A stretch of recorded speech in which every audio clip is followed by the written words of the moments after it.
Ideas. They're more than just ideas. They are a testament to originality and resourcefulness. Malaysia has shown, time and again, how ideas transition into greatness. So, what if all ideas had a shot at standing tall among the best? Great ideas aren't always perfect. Disruptive ideas rock the status quo.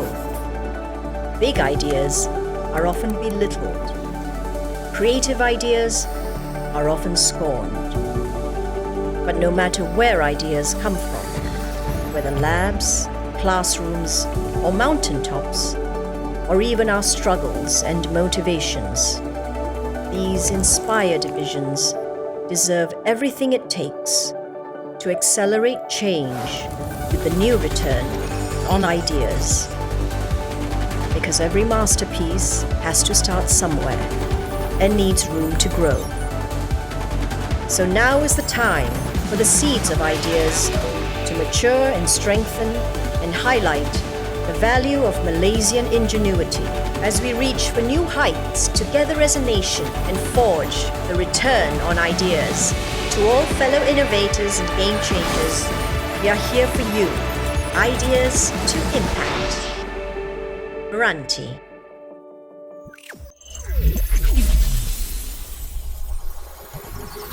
Salam sejahtera and a good afternoon to our distinguished guest, Yang Berhormat Datuk Seri Dr. Adham Baba, Science, Technology and Innovation Minister, Puan Zulira Abu Bakar, CEO of Technology Park Malaysia.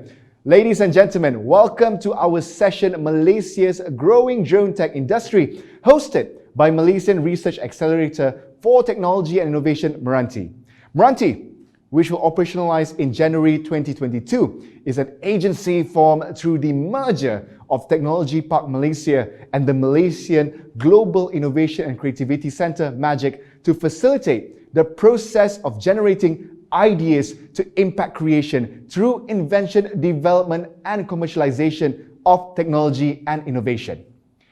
We are pleased to have everyone, especially from the drone tech industry players from all over the world, gathered here virtually for this session. And we hope everyone is staying safe and we have plenty of exciting developments to share from our drone tech ecosystem in Malaysia. Our special thanks goes to Malaysia's Ministry of Science, Technology and Innovation, MOSTI, and our program partners, Malaysian Space Agency, MISA, Bell State Holdings and Aerodyne for being with us today to share some valuable insights on our topic today.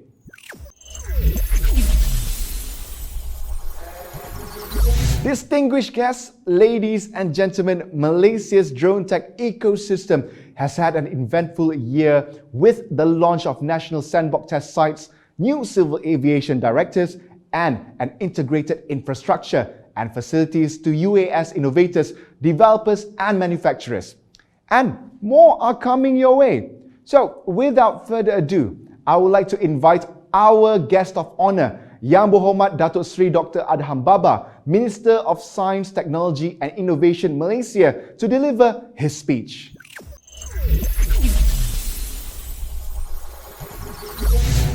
Bismillahirrahmanirrahim. Assalamualaikum warahmatullahi wabarakatuh to all the distinguished guests here today. It is an honor and privilege for me to address all of you virtually at the International Transformation Asia Pacific Conference, ITAP 2021. Today, I will be speaking on the topic Tracking Drone Innovation for Global Impact. Ladies and gentlemen, this year, ITAP will be focusing on two pillars, which are people's and enabling technology. These two pillars are in line with Malaysia's National Science, Technology and Innovation Policy 2021-2030. One of the central foundations of the NSTIP is Science, Technology and Innovation for a prosperous and competitive society. With that, I shall now share one drone tech development in Malaysia and how it has and will impact the global society. Member of the floor, who would have known that drone technology is the future. If we look back in 2010, would we have expected that drone would be this famous? With new technologies such as an artificial intelligence and cloud computing in unmanned aerial vehicles, today drones are able to carry activities such as takeoff, navigation, data capture, data transmission, and data analysis without human intervention. Mosti has been a fast adopter and mover in this space. Through collaborative efforts, Malaysia has been ranked top 3 in Drone Readiness Index, while capturing the biggest market size in Southeast Asia. Malaysia's mission for the industry is threefold: to position Malaysia as a global drone tech ecosystem powerhouse and actively contribute to further develop the global unmanned aircraft system industry, to attract regional and global drone tech ecosystem players to participate and invest in Malaysia drone tech company, to invite participation from global subject matter experts to be part of Malaysia drone tech advisory panel. Now, why do I say drones are the way forward for the future? If we look at the industry application, drone tech present opportunities to solve many challenges in different sectors, including agriculture, energy, infrastructure, and public safety. Do you also know that according to the data from Malaysia Aerospace Industry Association 2021, Malaysia has a potential for USD 12.13 billion drone tech value of technology GDP by 2030, which is 4.3% of the global market. With Southeast Asia being one of the most populated regions in the world, Mosti is optimistic that we could have 1,000 more drone tech and services companies in Malaysia and the region by 2025. Member of the floor, recently, Malaysia National Budget for 2022 outlines several areas where drone tech and related industries will be given the spotlights as Malaysia strives to become the drone hub of Southeast Asia. This includes USD 7.17 million allocation for upgrading of Technology Park Malaysia IR 4.0 Innovation Hub, USD 4.78 million for Cradle Funds Niam Berhad's My Startups program, USD 101.16 million for Mosti and Ministry of Higher Education to intensify research and development activities, USD 23.91 million for Bumiputra to explore the aerospace industry, USD 1.2 million allocation to develop a drone sport excellence center under eSports, and SME Corp as also earmarking up to USD 250,000 for drone related activities. Today, Malaysia has a fast-growing base of drone tech companies. Aerodyne is ranked as the number 1 by Drone Industry Insights in 2021 as a drone-based solution provider. Aerodyne also has been in the top 10 position for several years and recently expanded with many international investors lining up to deliver projects. There are various drone tech initiatives by Mosti and its agencies involving regulatory intervention Sandbox, grants, the appointment of Chief Innovation Officers, and Capacity Development Program. Furthermore, through the National Technology and Innovation Sandbox, NTIS, we have, in a matter of 12 months, launched 4 live test sites for drone technology development. NTIS also provides regulatory facilitation, funding, and commercialization supports.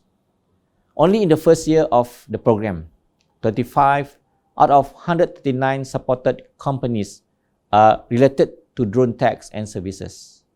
This demonstrates the highest interest and potential by local players in this space. Besides the NTIS initiative, the Civil Aviation Authority of Malaysia recently launched 3 civil aviation directives directly relating to drones, allowing the industry as a whole to operate with more clarity and safety.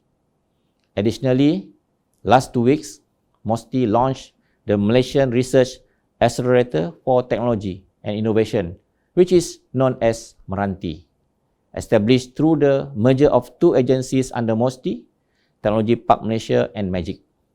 Meranti is tasked to accelerate R&D to commercialization. Member of the floor, drone will be one of our immediate priorities in terms of technologies in the first phase of Meranti. With the role that Meranti will be playing in many of the technological areas, it would be the perfect opportunities to further drive future technologies. Through Meranti, we aim to build partnerships to bridge the gap between technology and industry demand, deploy intervention program to support the drone tech ecosystem, and to provide facilities and infrastructures to nurture the growth of drone tech innovation. The drone industry in Malaysia presents many opportunities, not only for high-tech, low-touch technology development, especially in curbing the spread of COVID-19, but also for the job that they create and the value they add to the economy and social progress. We need more partners in this field to fulfill demand from industries. Therefore, it gives me a great pleasure to invite drone players and investors to participate in our ecosystem in building drone tech capabilities, talent, market, and businesses. Let's work together for the future of drone. With that, I wish everyone to have a fruitful conference. Terima kasih.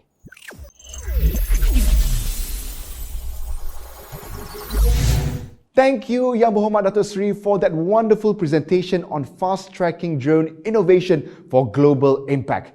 We, for one, are ecstatic for what's coming on our way. And ladies and gentlemen, as mentioned before, we recently launched an integrated infrastructure and facilities to UAS innovators, developers and manufacturers called Area 57. And before we move on to our next session, let's watch a short video on this one-stop center and what it means for our drone tech ecosystem. In a nutshell, if you talk about the drone technology and also the drone development, definitely the potential is huge. The main ones would be in agriculture for survey and mapping, for photography, videography purposes, inspection and so on. But looking at a bigger picture of things, drones can do a lot more and we've yet to even explore what it can do. So for example, like medical aid delivery, even transportation, mobility solutions and so on, and really the potential is limitless. Imagine if you have a patient waiting for his blood supply from a city, and to deliver it with a van, it may take up to 2 hours. With a drone, you can cut that time down to maybe 15 minutes and then he will be able to receive his blood. And that would definitely save life. Currently, we are testing drone tech solutions for infrastructure inspection and management, namely for road, building, bridge, and other vertical assets such as telco tower. So we are focused in two main areas. One is the agriculture, where we apply the fertilizers and pesticides to spray on the crops. Second will be drone delivery. The benefits of our product, Orectus, would be on job creations. What we are doing is we are replacing foreign low-skilled jobs with high-skilled local jobs, like such as drone pilots, maintenance, and so on. And we are scaling our solutions across the entire Malaysia in rural agriculture towns, and along the way, creating a lot of opportunities for Malaysians. The rules and regulations and other administrative issues, be it on the national or local authorities levels, are certainly one of the major aspects of the challenges for us. We do understand that safety is a priority, but at the same time, there needs to be a framework for us to follow and adopt. Well, I hope to see a better ecosystem. Like, in Silicon Valley, you have all the computer engineers working together. There's a huge ecosystem, investors, engineers, and the market, people all together in one place. Area 57 will be very useful in terms of producing the talents and also for the drone maintenance. With its test site as well, will allow us to test our new technology. And that is something that I think is very important to us. Area 57 is a 5-acre integrated ecosystem, a research to commercialization center of excellence to accelerate drone technology, innovations, and talent development. It's truly a playground for our innovators to be creative with their ideas and inventions that will deliver real impact and solve real problems. I think one of the key benefits that it can bring is first the ecosystem up, where everyone, not just drone operators, but R&D, research institutes and so on, would consolidate in one location. With all ecosystem players housed under one roof, we hope to see a boost of potential in homegrown drone and UAS products, reduction in cost for services and maintenance, more certified drone pilots, operators and technicians, and lastly, job creation. To all you drone enthusiasts and drone tech startups, we invite you to be part of the drone ecosystem that we are building right here at Area 57. This is going to revolutionize the drone tech ecosystem for Malaysia. Let's take off together.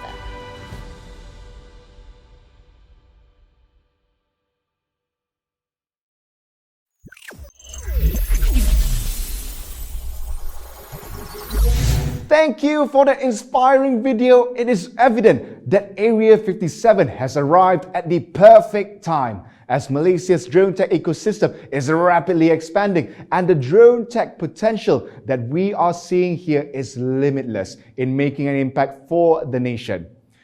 Ladies and gentlemen, for our next session, we will deep dive into the topic of Malaysia's drone tech ecosystem landscape with different industry players and expertise playing vital roles for the ecosystem. Let us all welcome our 4 very special panelists today and our moderator, Mr. Naguib Muhammad Noor, President of Malaysia Aerospace Industry Association, MAIA.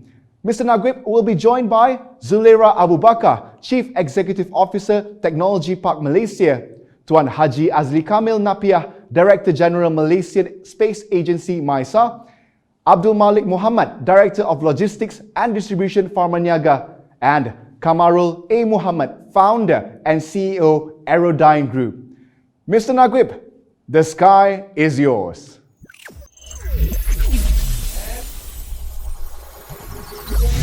Hi, welcome to this session from the Industrial Transformation Asia Pacific. This is a specific section on the Malaysia drone tech ecosystem landscape. Very happy to have some speakers here today with us, leading this story's development in Malaysia. So I'd like to introduce very briefly, just by name, to start off with the speakers. And then I'll invite them to just say a few words about their organizations as well. So we have Puan Zulera Abu Bakar, the Chief Executive Officer of Technology Park Malaysia, and the CEO of Meranti, the newly launched Meranti. Congratulations on that, Puan Zulera. We have Tuan Haji Azli Kamil Napiah, the Director General of the Malaysia Space Agency, MISA. Welcome, Tuan Haji. Encik Abdul Malik Muhammad, the Director of Logistics and Distribution of Pharmaniaga, from very interesting work that they're doing there on drones deliveries for the pharmaceutical industry. And no stranger to webinars and talks all over the world, Encik Kamarul A. Muhammad, the founder and the CEO of the Aerodyne Group.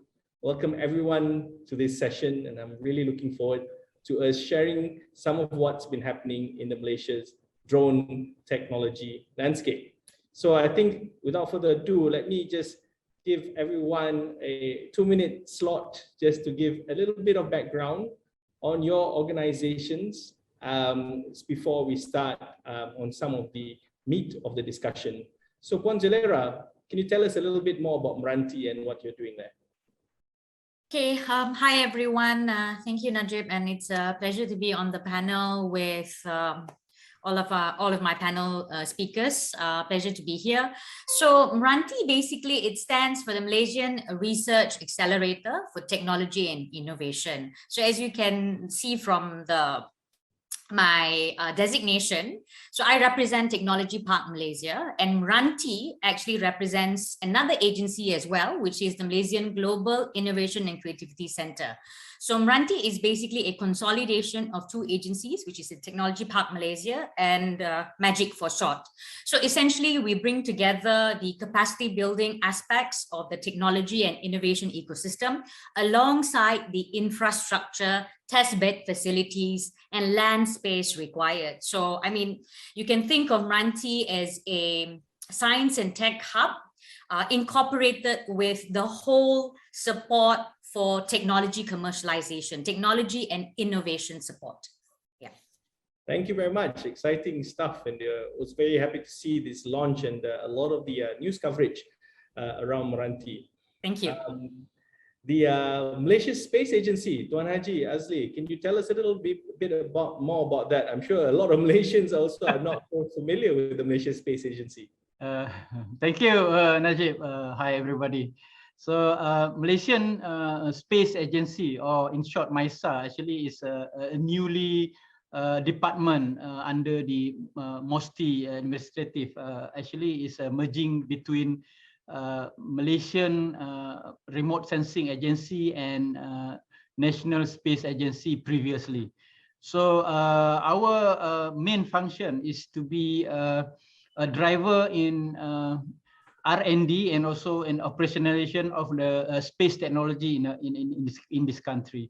So the development and also the operational of the space technology is actually is our main objective to ensure that this technology can be benefited in public at large and also for the country development. Thank you. Excellent. That's very relevant, I think, going forward with so much activity now happening in the space sector and how it's interfacing with many things on the ground. So with that, then can I move on to Encik Abdul Malik Muhammad, the Director of Logistics and Distribution, Farman Jaka. What do you do, sir?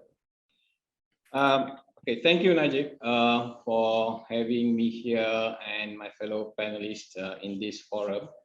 I'm Abdul Malik. I'm in charge in the logistics and distribution in Farmaniaga. Just to give about Farmaniaga, is one of the largest healthcare company. We have plant or factories. We have R&D, research and development, unit or department. We have a commercial and distribution and commercial division.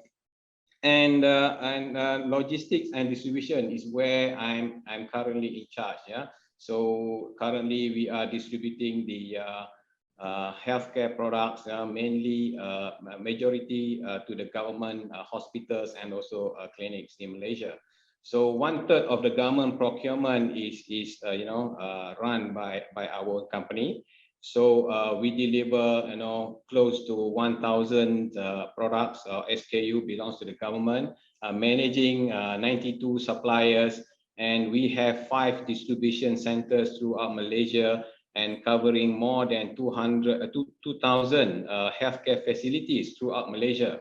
So yes, I mean looking at the technology. Moving forward, yes, we are looking at drone is one of the aspects, to assist us, especially delivering to the remote area that is not easy to access. Yeah.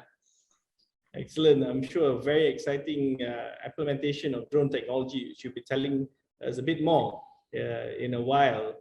And finally, Kamarul, please do share with us, for those who don't already know the famous Aerodyne, what is it that you guys are doing today? First of all, thanks for having me. Aerodyne is a 7-year-old company. We just turned 7 2 weeks ago. Today we have presence in 35 countries, offices in 12 around the world. We are about 700 people strong today. And recently we were named the world #1 solutions provider by Drone Industry Insights. To your question earlier, what do we do? It's stated here. We are a DT Cube company. The first DT is Dronetech. Dronetech means if we are in the airline industry, we are the service provider. We are the airliner. Data tech, which is our core expertise. We provide AI-driven solutions. We provide deep analytics, which is really about what drone is being used about. And of course, the third DT is actually digital transformation. So our client, which range from oil and gas to even logistics to infrastructure, which is most of what we do today, from wind, solar to electrical grid around the world uses our solution. With using our AI and data solutions and drone solutions to provide solution that is simply faster, better, cheaper, and safer than the one that we replaced before that. So yeah, that's just a little bit about what we do. Thanks. Oh, excellent, excellent. DT3, we'll have to remember that. With the speed at which you're growing, I think it'll probably be DT with a small e, exponential soon, with more and more services and technologies. All right, so let's get started. In this discussion, perhaps it will help if we frame the discussion a little bit. Puan Zulira, as an overarching entity here, Meranti, looking at developing roadmaps and the ecosystem itself. What is the Dronetech roadmap that you are still developing at the moment, and what do you see as the ecosystem? Okay, I wouldn't call it a roadmap per se, but what we're trying to do right now is set out a way forward, so to speak, in terms of where the drone tech industry is heading in Malaysia. And as we compare ourselves to what's happening globally. So I think the global drone tech industry, maybe the numbers vary depending on the reports that you read, but what we have right now is quite an agreed upon number, which is about 127 billion, right? That's global market size by 2025. And from which we know that Malaysian drone tech in that sense takes about 4.3% of this market share, which is, I think if you translate it into ringgit Malaysia, that's about 50 billion in terms of the market size in itself, but that's by 2030. Now, I think we know that through the potential that has been, drawn out, we know that the market needs drone services. But again, I think we need to sort of chart our path in terms of how do we actually achieve that potential? How do we actually grasp that potential? So I think there are a lot of building blocks in arriving to that potential, which is what we're trying to sort of encapsulate through the way forward. So the way forward should, in our view, as we are drafting this, incorporate elements of emerging technologies around the drone in itself. Which part of the drones are we focusing on, because as it is, I think, here we have Kamarul and we have users of drones, corporates, Famanyaga, they can tell us how drone as an hardware in itself is becoming a saturated market. What matters is the drones, the brains of the drones, right? So then how do we then evolve in terms of drone services, utilizing drones as a hardware? And that's one part of it. Of course, the other important aspect of the whole drone tech ecosystem is the talent, right? The kind of talent that we want to generate, or the kind of talent we want to create to support the needs of the industry. That's one. And of course, one overarching thing that sort of basically determines or hinders the growth of drone tech is regulations. Okay, drone tech operates under a very heavily regulated environment. It's space, but it's neither here nor there kind of thing. So I think governments around the world are finding their feet in terms of trying to regulate the drone tech or the drone flying zone in that sense. So Malaysia is not an exception to it. So that should be a big part that we are addressing in the way forward of drone tech. Again, because we can't look at regulations in isolation, it is important for us to understand industry trends and for regulations to couple with the growth of the industry. So I guess those are pretty much the sort of high broad areas that we're sort of covering as far as the way forward of the drone tech ecosystem is concerned. So of which it would turn into a roadmap, so to speak, right? Right now, we're just figuring out what the way forward is to achieve this market potential that we all talk about. Yeah. Excellent. So that means there's quite a lot of different opportunities. And I think as Kamarul explained, DT3 being three of types of solutions that are already there under development.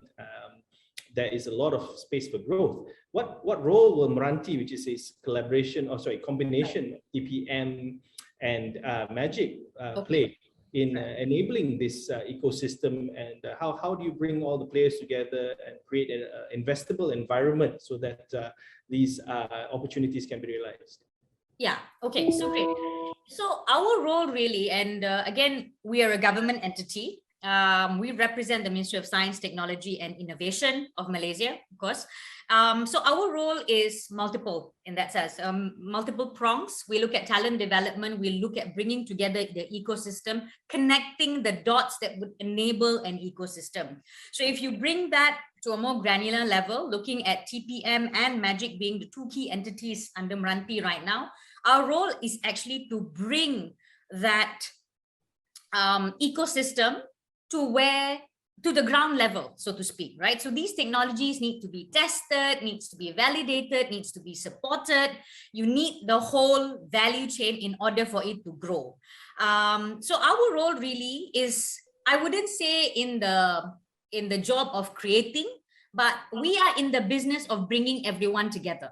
So we bring the likes of innovators, inventors like Kamaro, for example, entrepreneurs like him, along with talent pool that's probably sitting in the universities, private and public. And then you have corporates like Pharmaniaga, for example, bringing all of these key ecosystems together and bringing them together. So that's the role of a government agency like ourselves. But I think over and above that is to also drive the national agenda, because there will be elements of it that needs to be supported by the government, especially where development is concerned, R&D is concerned, certain commercialization spend is concerned.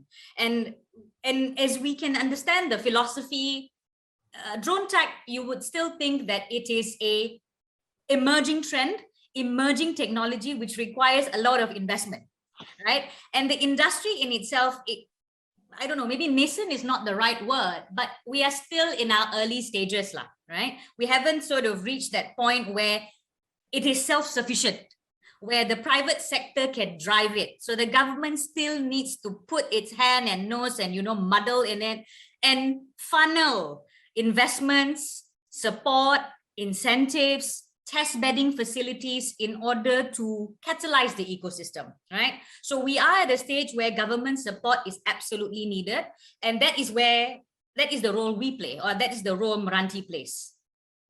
Okay, thank you very much. We'll come back to you on some other points a bit later, but I'd like to hear now from Tuan Haji Azli with regards to the space industry. Obviously, it's evolved somewhat. When I was a child and we were looking at billion-dollar space launches with space shuttles, and today you have SpaceX using renewable launches, launching uncountable numbers of satellites into space and providing all sorts of opportunities for new services.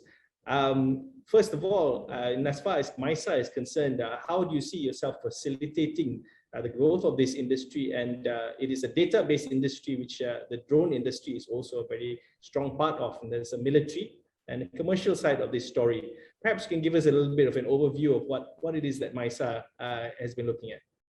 Yeah, thank you, Najib. I can share that a few points. One is the space technology actually evolved in our country at the beginning stage as a user, as a user of the technology. But towards after 20 years of the development of the downstream activity, now we try to promote into the creator or producer of the technology. So during that journey, we rely almost 100% to satellite source of the information. So being a country under this tropical environment, definitely we can't rely 100% to satellite in certain portion. I mean, information collection in various spots in our country still have a limitation. So where is the solution for to do this issue? Previously, we tried to promote the airborne remote sensing. So where we place the sensor on the airborne.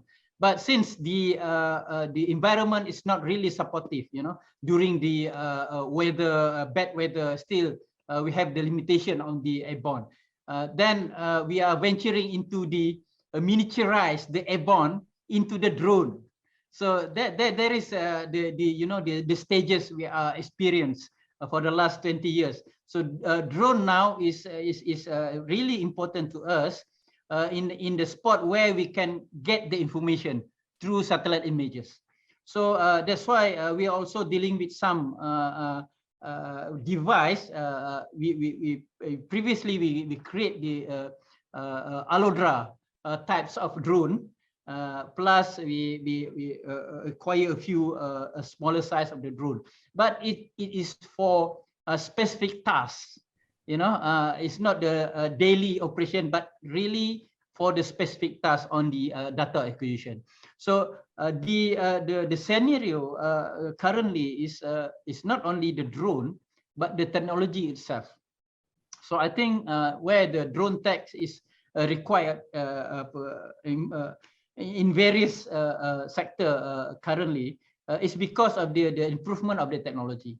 So where the sensor or even the equipment or device we can attach to the drone itself. I think that's the one point that I can share. Another point is the drone is actually important to solve many problem rose within our environment right now, either in the food security aspect or in the military aspect. So I think again the importance of the drone in our space environment is to support the information gathering, the information acquisition, in a certain area that satellite imagery have a limitation on that. I think that's one few point that I can elaborate right now. Thank you. Excellent. I'm sure it's a developing picture, and the way that the space industry and the drone industry and the aerospace industry, which is where I am from, all begin to coalesce into something which is becoming a new value proposition for what will be modern life in the years to come. So I think I'm going to steal Kamarul's opening line, and then I'm going to see how he's going to swim after this, right? So aerial robots, those are what you were talking about, aerial robots, where application of flying devices for data collection or transportation or logistics. This is what it is that the drone is as a platform. So Kamarul, I'm going to jump onto you now. Sure. And with this concept of aerial robots that you and Aerodyne have been championing, what do you see the horizon? How far is this going to go, and where are you today? Sure. Yeah. I mean, again, let me just sort of backtrack a little bit. Today's drone technology is at category 7, so to speak, right? It has progressed over time. So today drones are operated by intelligence, by human, and then it's then processed by another human as well to process those data, whether it's driven by AI or whatever. But moving forward, you can imagine how groundbreaking this will be. The moment these drones start to move into generation 8, where these drones are really aerial robots, right? So what would it mean then? It means that any mission that you do will become mission driven rather than operate, data capture, analyze, provide report. Moving forward, it's all just one connected system. So this multiple drone can be working together in tandem, in a nest, in a swarm kind of environment. So what it will mean is that in the near future, the depth of solution that this technology can impact into the society will be a lot more deeper, a lot more prevalent. So I'll give you one example. Imagine a situation where you are taking care of a national border, for example. So no longer would you need crew or people operating throughout the border, but you just set up the nest, the drone will take care by itself, and then just only provide the intelligence on the intervention. Likewise, when we look at, say, power grid, Power line are typically thousands of kilometers. So normally it's very costly. People have to go, whether in the old days use helicopter, now people can use drone. But still, the next generation of improvement is that we let the drone live and breathe on site, on location itself, powered by solar. So it's like, long-term sustainability there as well, powered by solar system. It will continuously manage those assets itself, whether it's power line, whether it's highway, road, bridges, and so forth. And likewise, take agriculture, for example. Today, Aerodyne, we just started in agriculture 1 year ago. Today, we have close to 200 pilots already doing this work in this sector. And this will grow to about 2,000 over the next 2 years as well. But in the very long run, this human resource that we are using right now to pilot those drones will find themselves doing different things already, because in the near future, all of this will be done by these aerial robots again. So drones, can you imagine, will come back to the nest, refill itself, whether it's fertilizer, whether it's insecticide or whatever, and go about doing its business. So it's very much low touch, but very high tech kind of environment. So this open up a whole lot of opportunities as well. You can just imagine, today you only use these robots to do your vacuuming in your house. Robots of the future will do a whole lot more than that as well, Najib. Excellent. Well, sounds like Skynet is coming to life then. But I think it's not so much a dystopian future, but one where I think human life will be enhanced. Yeah, absolutely. Aerial robots and the artificial intelligence and data networks that come along with them. I think one industry which I'm very optimistic about, and I can see, nobody's going to argue whether the use case is needed, is in the pharmaceuticals industry and getting the right drugs to the right people on time. And Malik, you've been POCing a few things, I think, of late. What is first Pharma Niaga's sort of outlook with regards to, what kind of markets or people that you are trying to reach with the drone technology? And then further on, how do you see Pharma Niaga and the drone industry coming together as a new segment, perhaps, of business that you might have?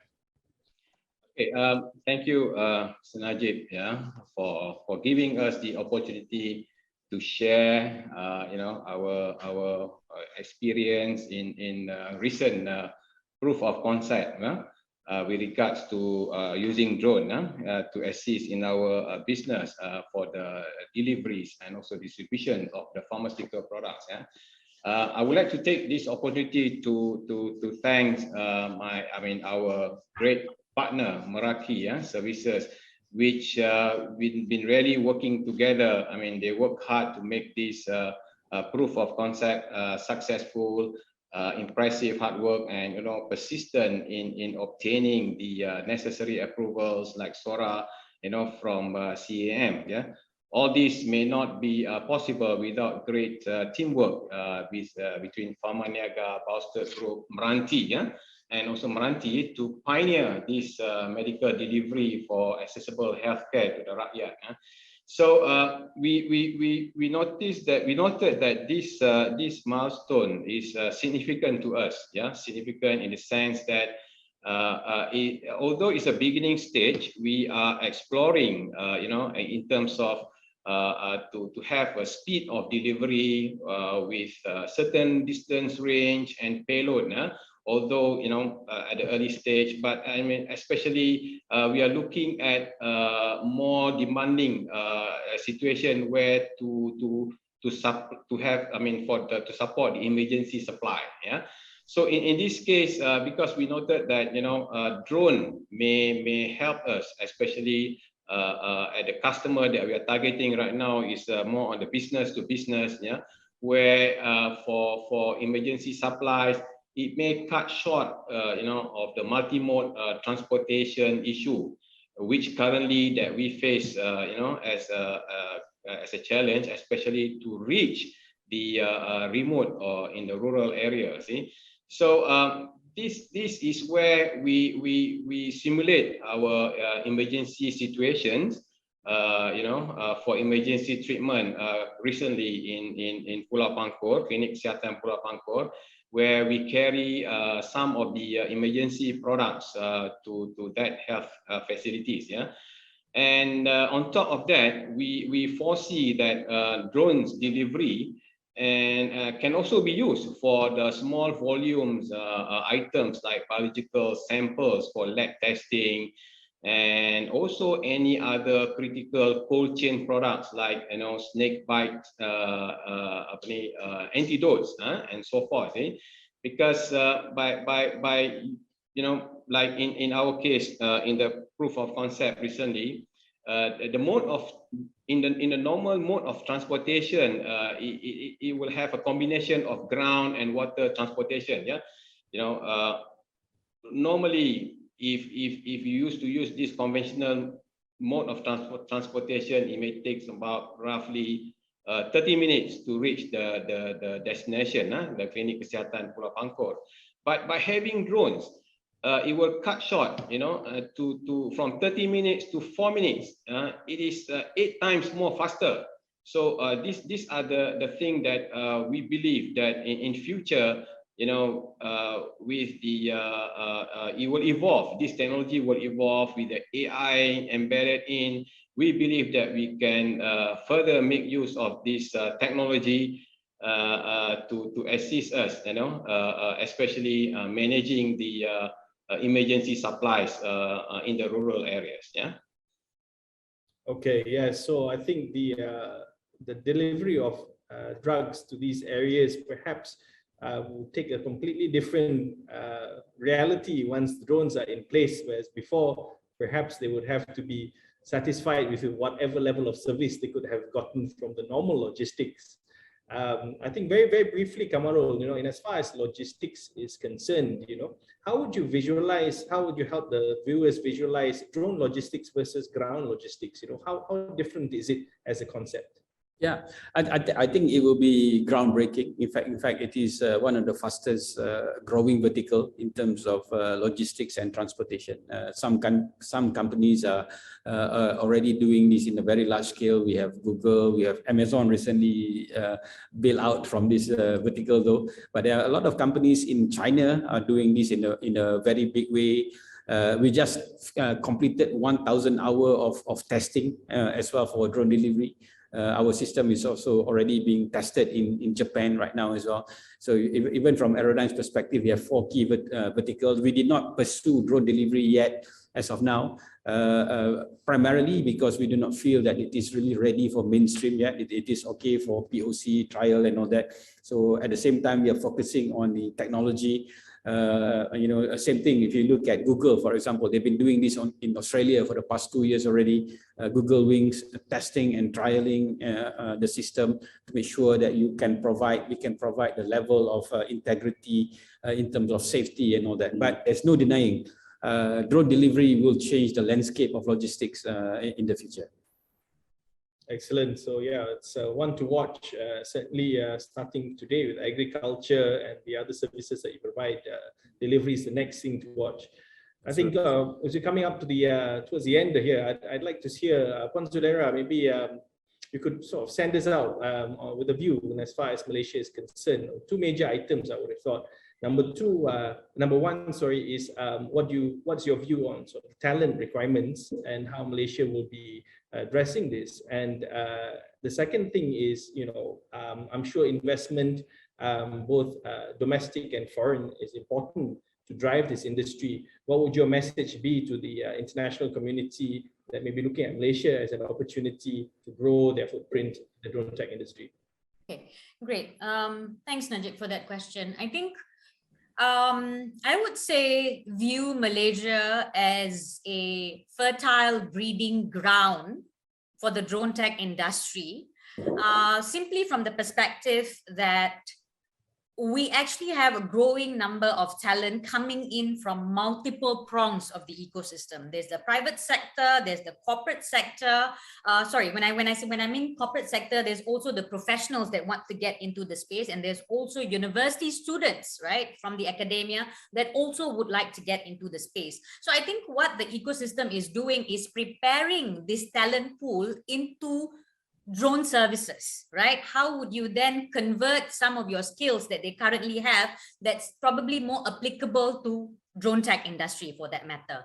I think we are in that process of doing so, but this is where the corporate or the business side needs to come in and play a very important role, because I think we really want to emphasize on the job training. And again, I think I want to go back to what Kamarul mentioned earlier. It's very important that we are currently taking a more mission-oriented approach. We are taking a more problem-solving approach to all of our technology deployment, which is important because you will be building talent that are a little bit more targeted, as opposed to just churning out talent who are just data scientists, number crunchers, coders, who are just out there and not working on specific projects that are solving specific problems. That is the current approach that we are taking here in Malaysia.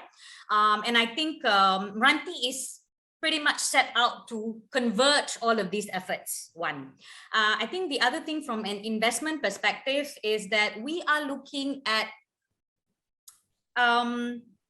the foundational issues. What is it that would attract more investments, more foreign investors into the country? We're looking at aspects of incentives, more importantly, economic incentives to be based out of here, infrastructure incentives, and I think more importantly, a more friendly regulatory environment to test the technology. So I think just to take that separately, we are working very closely with the Civil Aviation Authority of Malaysia.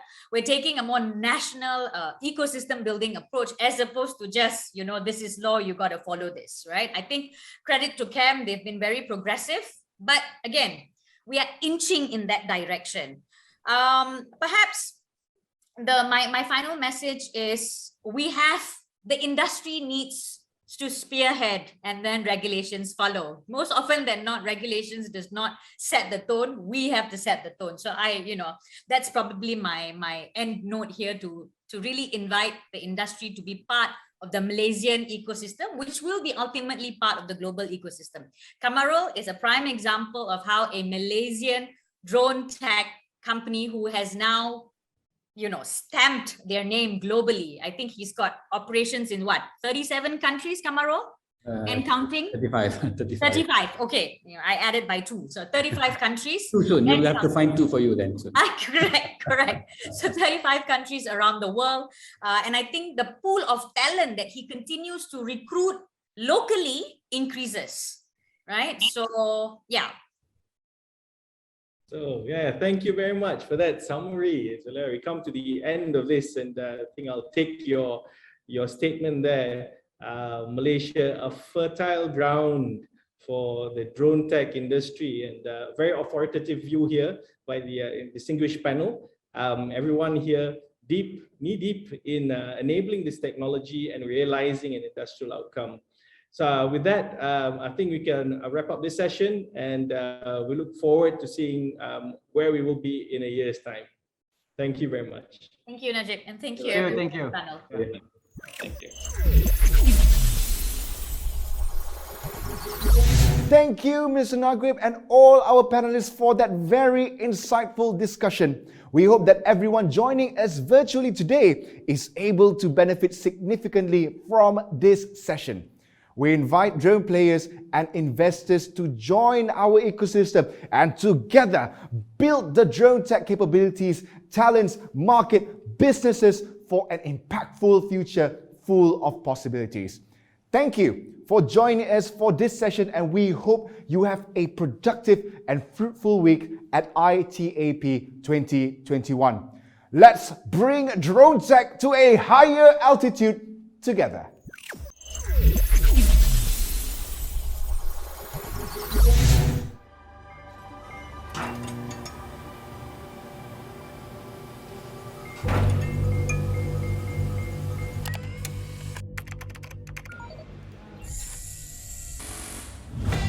A lot of the technology requires a lot of resources and effort to get it off the ground.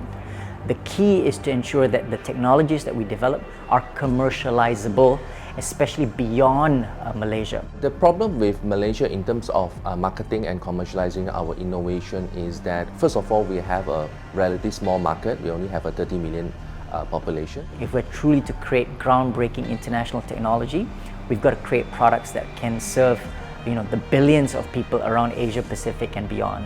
The local market will prefer imported products because when products come in, they are already perfect. They have been tested, they have been proven to work. But when you bring a new product into the market, a new innovative product, there is always that gap that you need to close. We saw the gap between the haves and have-nots in terms of technological adoption. So we believe that actually smart farming solution can be made cheap enough for the masses to enjoy.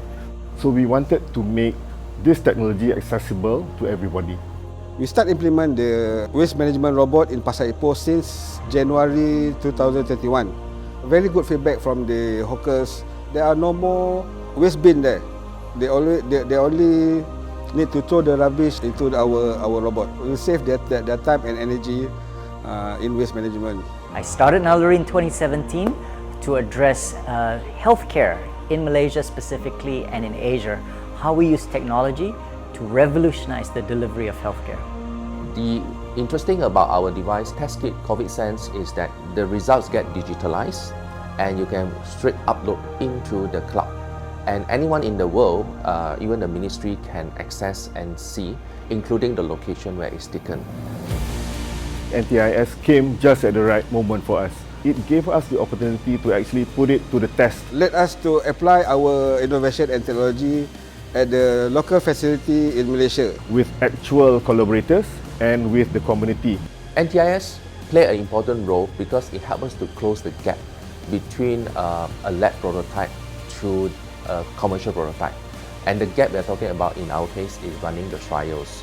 Without NTIS, we would not be able to have the funding as well as the connection. We received great feedback. We worked in a collaborative manner as per in a sandbox as opposed to going straight to commercial. So it provided us a soft landing before we commercialized. Besides the grant is to create avenues for us to be able to test or prototype our initial designs in a safer space. So in this case, for example, 3 of our clients and only 200 employees were able to go through the prototypes before the products were being finalized.